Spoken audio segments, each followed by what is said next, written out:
तो चलो देखो, आज जो है सो तुम लोग का क्लास 10th का जो है सो नया बैच स्टार्ट हो रहा है, ठीक है। और यही जो है सो तुम्हारा क्या है, सिलेबस है। यही तुम्हारा क्या है, सिलेबस, यानी कि पाठ्यक्रम, सब्जेक्ट भी बोल सकते हो।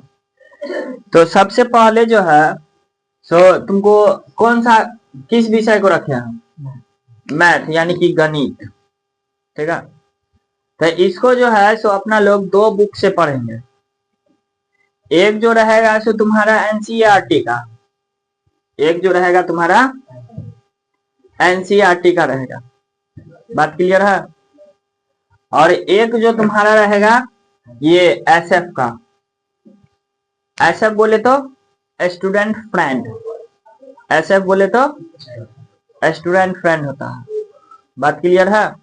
एसएफ जो होता है सो तुम्हारा क्या हो जाएगा, स्टूडेंट फ्रेंड का हो जाएगा। हाँ, तो मेन बुक जो रहेगा तुम्हारे ये एनसीईआरटी का, मेन हम तुमको इसका एक एक सवाल करवाएंगे।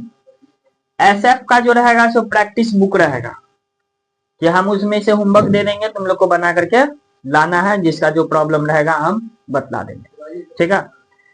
एनसीईआरटी का जो रहेगा सो एक एक सवाल बताएंगे, बात क्लियर है। अब जो है बात करते हैं साइंस का। किसका बात कर रहे हैं, साइंस। तो जो विद्यार्थी इंग्लिश में भी समझता है उसको हिंदी में भी समझना होगा, और जो हिंदी में समझता है उसको इंग्लिश में भी समझना होगा। साइंस यानी कि विज्ञान। तो विज्ञान को 3 गो पार्ट होता है। एनसीईआरटी पढ़ोगे ना तो उसमें तुमको एक ही में सब दे देले, ठीक है। एनसीईआरटी में जो पढ़ोगे तो एक ही में सब दे देले है, लेकिन डिटेल से पढ़ने के लिए अपना लोग जो है सो ये बुक जो है कौन है, इसका बुक यूज करेंगे, बात क्लियर है ना। इसी का बुक यूज करेंगे। फिजिक्स, फिजिक्स यानी कि भौतिक, बोलते भी जाना है, फिजिक्स यानी कि भौतिक। अभी सिलेबस तुमको याद हो जाना चाहिए, सबको सिलेबस पता रहना चाहिए। फिजिक्स यानी कि भौतिक। केमिस्ट्री, केमिस्ट्री यानी कि रसायन विज्ञान या रसायन शास्त्र भी कोई को बोल देता है, ठीक है। सी में है कौन, बायोलॉजी, बायोलॉजी यानी कि जीव विज्ञान। ये जो यानी कि साइंस वाला जो बुक लेना है सो कौन कंपनी का लेना है, समझ बात, इसका ही लेना है, जो कि अभी तुम लोग 9th में पढ़े हो ना जी, तो उसी कंपनी का ही है, तो इसी का ले लेना। अब चलो देखो इसको चलते हैं सोशल साइंस।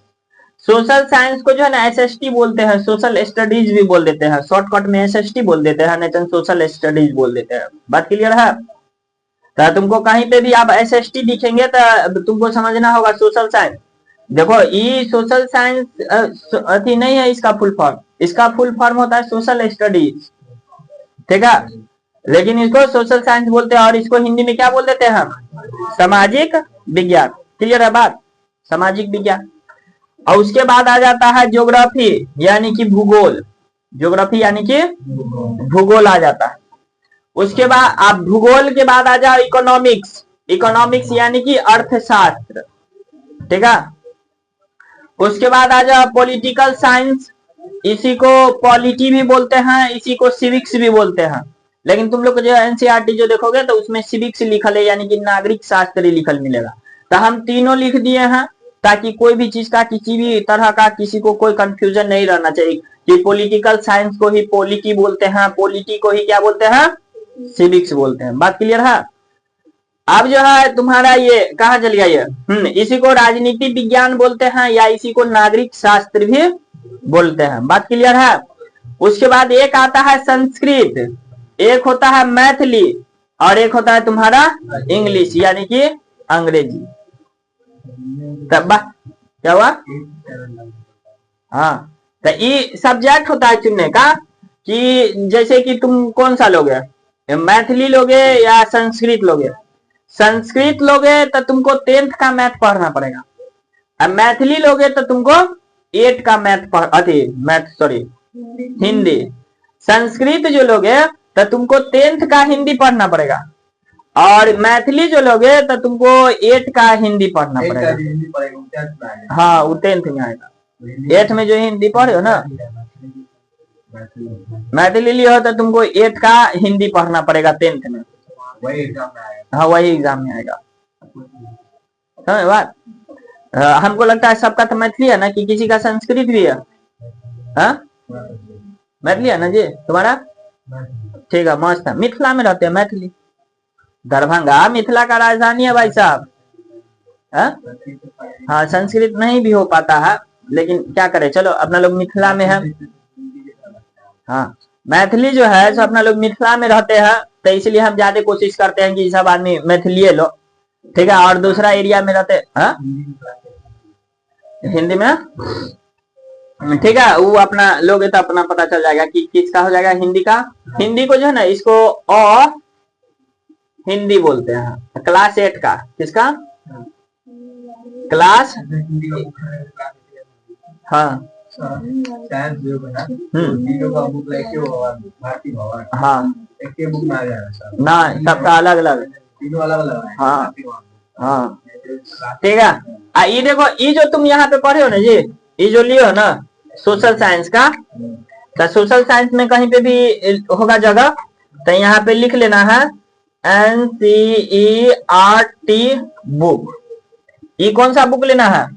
NCERT का बुक लेना है। इसमें इसका पब्लिकेशन का, और उसके बाद इसमें NCERT का बुक ले लेना है, ठीक है। सबका अलग अलग बुक, हिस्ट्री का अलग, ज्योग्राफी का अलग, इकोनॉमिक्स, पॉलिटिकल साइंस, इसका सबका अलग रहेगा। बात क्लियर है? तो यहाँ पे देखो इंग्लिश जो है सो तुम्हारा काउंट नहीं होता है। इंग्लिश का तो एग्जाम होता है लेकिन उसका नंबर नहीं जुटता है। पहले बात ये था ना कि जैसे अपना लोग का बिहार का था तो आदमी सब उतने ज्यादा पढ़ता नहीं था, हिंदी पढ़ने नहीं होता था, तो इंग्लिश को कर देले था। पहले था इंग्लिश कंपलसरी, लेकिन अपना लोग का कर्पूरी ठाकुर जो थे वही जो है ना सो क्लास 10th से जो है ना सो हिंदी सॉरी इंग्लिश कंपलसरी को हटा दिए। कहा कि कितने विद्यार्थी जो ने इंग्लिश में फेल कर जाता था। सब सब्जेक्ट अच्छा है, इंग्लिश यहाँ का टीचर भी उतना अच्छा से नहीं लेके चल पाते थे, और कोई चल भी पाते थे तो विद्यार्थी सबको उतना नहीं मतलब कि ध्यान से पढ़ता था।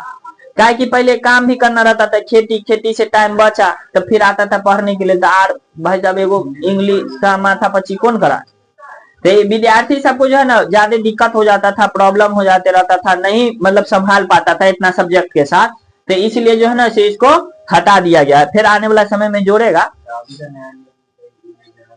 समझ बात, अब जोड़ेगा। तो इसलिए है जो है ना इसको इंग्लिश को उतना नहीं किया है। अपना लोग का मेन तो भाई साहब हिंदी है ना जी, मेन सब्जेक्ट तुम्हारा क्या है? हिंदी। तो इसलिए तुमको हिंदी पढ़ना लिखना आना चाहिए। अंग्रेजी जो है सो भाषा जो है ना सो किसी का रुकावट नहीं बनना चाहिए। लेकिन सब चीज आता है उसको, मान लो कि अंग्रेजी नहीं आ पाता है तो उसका रुकावट बन जाएगा।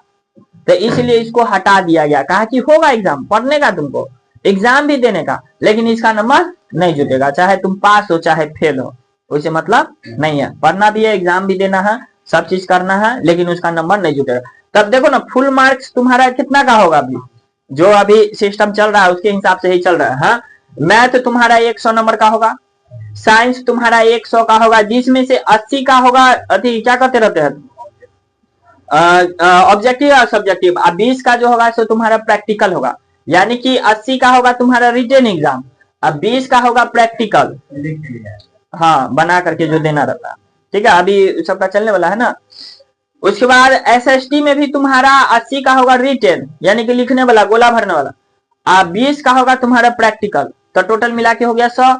हिंदी, किसी का हिंदी होगा तो वो हिंदी, या किसी का अहिंदी होगा तो वो अहिंदी, ठीक है, यानी कि वो भी 100 का हो जाएगा। कोई मैथिली रखेगा तो मैथिली, नहीं तो दोनों में से कोई एक को रखना है, या तो मैथिली या तो संस्कृत। समझ बात।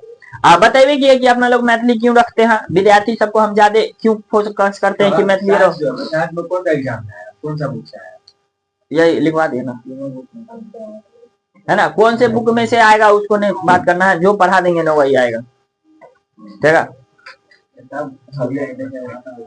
ठीक है अभी देखो ना, तुम लग रहा है नहीं थे भाई, इतना जो है तो तुमको क्या कहते रहते हैं, देखने के भारी लग रहा है। हाँ तुमको पढ़ाएंगे ना पता नहीं चलेगा कि क्या क्या चीज पढ़ा दिया, इस तरह से डिजाइन करके पढ़ाएंगे, पता नहीं चले। इतने अभी लग रहा होगा इतना है, लेकिन पता नहीं चले। अभी पहले इसको देख लो, तो मैथिली या संस्कृत किसी को लेना है तो 100 नंबर ही हो जाएगा, तो टोटल कितना हो जाएगा? 500। तो देखो फर्स्ट डिवीजन आने का रहता है ना, तो कोई 60%, 500 का अगर कोई 60% ले आता है, तो 500 का 60% देखो यहाँ पे निकाले तो कितना आएगा 300। किसी को अगर 300 नंबर आ जाता है भाई साहब फर्स्ट, किसी को 300 नंबर आ गया तो भाई साहब फर्स्ट, हाँ 10,000 रुपया खाता में। ठीक है, जितने भी हाँ मिलता है, कितने को मिला अभी वो पढ़ाए, इन सब बैच वाला को विद्यार्थी सबको पढ़ाए, सबको आया, सब मोबाइल खरीद लिया, सबको 10,000 रुपया आया है ना 11th वाला। समय बाद बर्मा में फर्स्ट गया, बर्मा सबको पढ़ाए थे तो सबको 15,000 की 20,000 रुपया आया, शायद 25,000 रुपया आया बर्मा में। तुम जो पढ़ोगे ना जी, यहाँ पे पढ़ो, जितने पैसा खर्चा होगा ना सब पैसा तुमको निकल जाएगा, जितने भी तुम ट्यूशन में डालोगे, कॉपी किताब में खर्च करोगे ना, सब तुम्हारा सूद ब्याज के साथ आ जाएगा। 1 रुपया तुमको पढ़ाई फ्री में होता है ना, लेकिन पहले शुरू में थोड़ा थोड़ा लगेगा, अब बाद में पूरा क्लियर हो जाएगा। ठीक है, तो आई चलते कोशिश ये रहता है कि 400 क्या कहते हैं 300 लाना। ठीक है, फर्स्ट डिवीजन आ गया था, कम से कम जो भी तुम पैसा लगा है वो अपना छूट जाए। बात तो अपना लोग का तो टारगेट है ना, अभी बताएंगे ना कि 400 प्लस अपना लोग का टारगेट रहेगा कि नहीं रहेगा। 300 प्लस आया तो क्या होगा? हाँ फर्स्ट होगा, 300 से जाते हैं ज्यादा आया फर्स्ट आएगा, कुछ नहीं। हाँ 400 को दी, 450, 470, 480 के आसपास में आएगा तब टॉप में आएगा। ठीक है, और टॉप में आएगा तब तो बहुत ही चीज मिलेगा, है ना। टॉप में अगर मान लो आ जाते हो, यहीं से आओगे टॉप में, तो टॉप में आओगे यहीं से तो एगो साइकिल भी देंगे, कोचिंग तुमको रीडिंग प्लेस कोचिंग साइकिल देगा, एगो लैपटॉप देगा, है ना। हाँ हाँ तो कहा नहीं देंगे क्या, सरकार तो देवे करेगा, हम भी तुमको देंगे। और उसके बाद क्या करते रहते हैं, 11th 12th पढ़ेगा उसका पूरा पढ़ाई फ्री।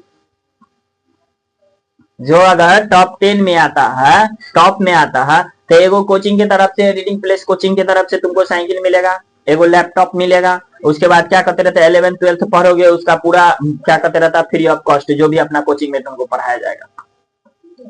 बात क्लियर है? हाँ तो इतना चीज मिलेगा।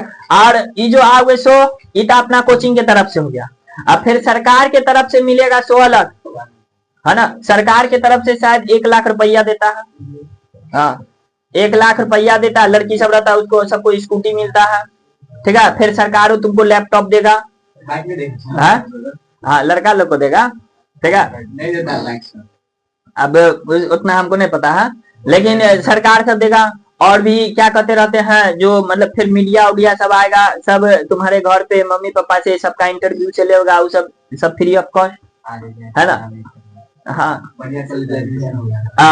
अलग अलग कोचिंग से, अलग अलग इंस्टीट्यूट सब से तुम लोग को ऑफर भी आएगा कि तुम मेरे पास पढ़ो, ये करो वो करो, हाँ तुमको नाम लेने के लिए बोलेगा, कहेगा कि तुम जैसे मान लो तुम पढ़ोगे रीडिंग प्लस कोचिंग से, तुमको आएगा दूसरा वाला, कहेगा कि तुम मेरा कोचिंग का नाम ले लो, हम तुमको 50,000 देंगे, 1 लाख देंगे, ये करेंगे वो करेंगे सब। हाँ समझ बात, तय होता तो हम कहते हैं जो लेता है ना तो ले लो। ठीक है, नाम ले भाई, फायदा तो हो जाएगा तुम लोग का कि हम जो हकीकत है हम तो पीछे से रहबे करेंगे, जो हकीकत कभी छुपता है नहीं छुपता है। ठीक है, लेकिन यही चीज रहता है, हम कितनों बोल देते हैं ले लो, लेकिन जो विद्यार्थी अपना सच्चे भक्ति में रहता है, सच्चे मन से रहता है, वो कहता है कि नहीं कितनों कोई कुछ देगा, हमको इसे कोई मतलब नहीं है, हम अपना सरे का नाम लेंगे, हम अपना कोचिंग का नाम लेंगे। बात क्लियर है? तो यही तुम्हारा इतना सब्जेक्ट चीज रहने वाला है। बात क्लियर है? तुम लोग को जो है सो यहाँ पे जो हम पढ़ाएंगे लेकर के, सो मेरा टारगेट रहेगा क्या चीज, 400 प्लस। अभी बच्चा सब 400 प्लस मतलब समझते हो, 499 भी होता है, समझ बात। 400 प्लस मतलब ये नहीं कि 401 आ गया था हो गया, 400 प्लस मतलब 499 भी होता है। बात क्लियर है ना, इतना चीज होते रहता है। 400 प्लस मतलब 499 भी होता है। ई वाला बैच का विद्यार्थी सब पढ़ा था, 2 विद्यार्थी लाए थे 400 प्लस, है ना। हाँ बोलते हमको नंबर याद नहीं है, 400 एगो ई लड़की लाई थी, एगो ई दोनों साइड वाली जो है यही 400 लाई, 400 से मतलब प्लस लाई। हाँ टॉप ही सब तो मिलता है, तो फाइनल टेस्ट में मिल जाता है। बात क्लियर है ना? हाँ टेस्ट जो लेते हैं तो उसी में पता चल जाते रहता। तो अब इस बैच में है, अब जो पिछला बैच चल रहा है तो उसमें देखते हैं आपकी कौन क्या करता है। उस बैच में विद्यार्थी सब उतने अच्छा से नहीं पढ़ रहा है, ठीक है, उतना अच्छा से नहीं पढ़ रहा विद्यार्थी। तुम लोग से है तो तुम लोग से थोड़ा सा उम्मीद है कि तुम लोग में लग रहा है कि लाएगा इतना विद्यार्थी सब, ठीक है। लेकिन इस तरह से अब हम भी तुम लोग के लिए मेहनत करेंगे कि हमको एगो का नहीं चाहिए, सब का चाहिए 400 प्लस, ठीक है। मीडिया हुआ छोड़ो ना, उससे क्या मतलब, मेन तुम आ गए ना 400 प्लस में, मेरे लिए वही काफी है ना। मीडिया आए या नहीं, मीडिया से कौन मतलब, उनका उड़ार सब जिन्नी मनते नहीं दौड़ ले जाता, ठीक। मेन है तुमको आ गया ना 400 प्लस, उसके बाद कोई आए या नहीं आया हमको इससे कोई मतलब नहीं है ना, क्या कि हमको तुमसे मतलब है, दूसरा से हमको नहीं मतलब है। बात क्लियर है? तो यही तुम लोग को भी टारगेट लेकर के चलना है भाई साहब। बात क्लियर है कि नहीं क्लियर है? और किसी को कोई डाउट सब्जेक्ट को लेकर के? सब्जेक्ट को लेकर के कोई डाउट नहीं। तो अब जो है सो देखो, जैसे मान लो मेरा भी मेन मकसद था यही चीज दिलाना, तुम्हारा भी मेन मकसद था यही चीज करना, तुम लोग भी तो चाहते हो ना यही आए 400 प्लस। 400 प्लस बोलेंगे तो इसका मतलब 499 भी होता है, इस बात को ध्यान रखना है।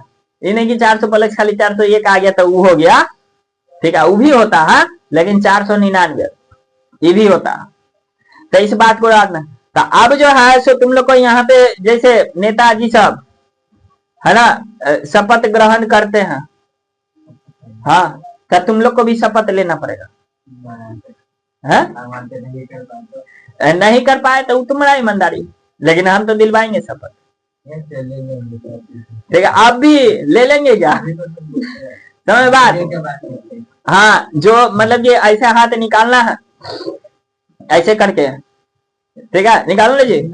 हाँ हाँ जैसे, हाँ ना बैठेगा, ठीक है, ऐसे करके जैसे ये हुआ ना, ऐसे करके यहाँ पे निकालना है, निकाल लीजिए। ये शर्माती है, ठीक है, अपने पास में यहाँ पे रख के रखना है, या जैसे जिसको जो होता है तो ऐसे करके रखना है। ठीक है, तो बस पढ़ाई से लिखाई से रिलेटेड है ना, लेना है कि जैसे हम बोलेंगे मैं सूरज कुमार, तो तुम लोग को अपना नाम लेना है, ठीक है, सूरज ने बोल देना होगा, ठीक है, तो बोलना है मैं सूरज कुमार शपथ लेता हूँ क्लास 10th में पूरे मन से ध्यान लगा करके पढ़ाई करूंगा, पढ़ाई के दौरान जो भी समस्या आएगा उसको साइड करते हुए पढ़ाई पे ध्यान दूंगा। माँ सरस्वती से निवेदन है कि मुझ पे अपना आशीर्वाद बनाए रखे। अब भारत माता की जय, ठीक है। तो देखो यही तुम्हारा क्या था, शपथ था। आज सब शपथ ले लियो भाई साहब, देखो यहीं से अभी से शपथ लेने सिखा रहे का है ना, समझ बात। ये जो है सो शपथ दिलाना सिखा रहे हैं, इसलिए क्या कि अभी 10वां में लिए हो, फिर जैसे मान लो कि कोई IAS बनते हो, IPS बनते हो, तो वहां पे भी तुमको शपथ लेना होगा। तो अभी से धीरे धीरे प्रैक्टिस क्यों नहीं करवा, पुलिस बनोगे, दरोगा बनोगे, तो वहां पे भी शपथ लिया जाता है गोपनीयता का, ठीक है। सिंपल शपथ था, कोई दिक्कत नहीं कि हाँ बस ईमानदारी से पढ़ूंगा, सच्चे मन से पढ़ूंगा, बस यही चीज है, ठीक है। और डेली कोचिंग आऊंगा, ये करूंगा, तो समस्या जो बोल दिए कि हाँ जो भी समस्या रहेगा उसको साइड करूंगा, उसका मतलब कि वही समस्या सब। और एगो चीज को बोल के थोड़ी नहीं करेंगे कि डेली आएंगे, डेली होमवर्क बनाएंगे, ये करेंगे वो करेंगे, वो सब सारा चीज उसी में आ गया। बात क्लियर है? यहाँ तक किसी को कोई दिक्कत नहीं। चलो देखो, इसी बीच में एगो शायरी बहुत होता है फेमस, ठीक है। जब मान लो यहाँ पे 400 प्लस ठान लिए, मान लिया ना रे, इसको जो है कोई आदमी लिख के जहाँ पे पढ़ते हो वहां पे चिपका लेना इस शायरी को, ठीक है। हाँ कैलेंडर मिल जाएगा सबको। जब आंखों में अरमान लिया, जब आंखों में अरमान लिया, अब मंजिल को अपना मान लिया। जब आंखों में अरमान लिया, मंजिल को अपना मान लिया, मुश्किल किया आसान किया, ठान लिया तो ठान लिया। भाई साहब ठान लिए इतना लाना है तो लाना है। अब पढ़ाई मुश्किल लगे या आसान लगे उससे क्या मतलब। बड़ बुजुर्ग जो है सो देखते हो, एवं हम दोस्त के जगह गए थे तो वहां पे बहुत दिन के बाद ही हमको सुनने के लिए मिला, कहा था मतलब कि उसका शादी में गए थे तो उसमें बोला था कि जब उखड़ी में मुंह रख दिए तो कुटाने से कौन डरना। वही शायरी है, नया जमाना का शायरी जो बड़ बुजुर्ग सब बोलते थे ना, कहते रहते कोनो काम उठा लेता है भार, ये जब उखड़ी में मुंह रख दिए तो आप कुटा मुसरी यानी मूसर जो होता है कुटने वाला, उससे क्या डरना।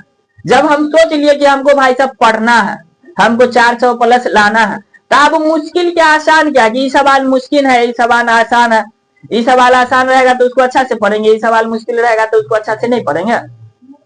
तो इस चीज को बात को लिख करके लिख लेना है ना। जब आंखों में अरमान लिया, मंजिल को अपना मान लिया, मुश्किल क्या आसान क्या, ठान लिया तो ठान लिया। भाई साहब रेडी हो जाना है एकदम, उठाओ हथियार और हो जाओ तैयार। बात क्लियर है ना। और डेली इसी जोश जुनून के साथ हम तुम लोग के ऐसे आके मिलते रहेंगे। देखो तुम लोग को ऐसे इतना दिन से हम पढ़ाते हैं, लेकिन तुम लोग जो देखते हो अभी फिलहाल टाइम रहेगा 10वां का और 12वां का जो एग्जाम हो गया वो सबका छुट्टी हो जाएगा ना, तब फिर चेंज हो जाएगा। ठीक है, अभी 10वां का एग्जाम होने वाला है, 12वां का एग्जाम होने वाला है। अब देख लेंगे तुम लोग को जो टाइम अच्छा रहेगा उस टाइम के हिसाब से कर देंगे। हमको क्या, हमको तो कखन पढ़ाना। ठीक है, अभी बात करते हैं ना। चलो देखो बात, देखो कहानी क्या कर रहे हैं बात। तुम लोग को जो देखते हो हम यहाँ पे आते हैं पढ़ाने के लिए, तो इतना दिन से पढ़ा रहे हैं, लेकिन वही जोश वही जुनून वही इरादा के साथ आते हैं पढ़ाने के लिए, कि ये नहीं हम सोच के आते हैं कि हम इतने दिन से पढ़ा रहे हैं। हम सोचते हैं कि आज तुमसे पहली बार मेरा मुलाकात है, इसलिए हम आते रहते हैं कि डेली की आज हम तुम लोग से पहली बार मिलेंगे, किस तरह से हम तुम लोग को बताएंगे, किस तरह से हम तुम लोग को समझाएंगे, वही सोच के आते हैं। कितना विद्यार्थी ना सोच लेते हैं डेली जब करेंगे कोचिंग, चलो कुछ दिन है ना छुट्टियां मार देते हैं, लेकिन हम डेली हर एक बैच में हर एक विद्यार्थी से इसी सोच के मिलते रहते हैं कि आज मेरा विद्यार्थी से पहला मीटिंग है, कैसे लेट हो जाएंगे हम। देखते हो तुम लोग लेट हो जाते हो, लेकिन हम पक्का पक्की टाइम पे आ जाते हैं। काहे कि पहला मुलाकात है, अब मिलेंगे और लेट हो जाएगा तो उसमें गड़बड़ाइए जाएगा, नहीं गड़बड़ा जाएगा। तो इसलिए ये सब बात है। बाद बाकी ये सब चीज नोट कर लिया है ना। तो अब जो है तो कल से तुम्हारा स्टार्ट करेंगे बैच को। ठीक है, कल संडे है तो सोमवार से स्टार्ट करेंगे। लेकिन अभी है ना, इसको नोट कर लिया ना जी।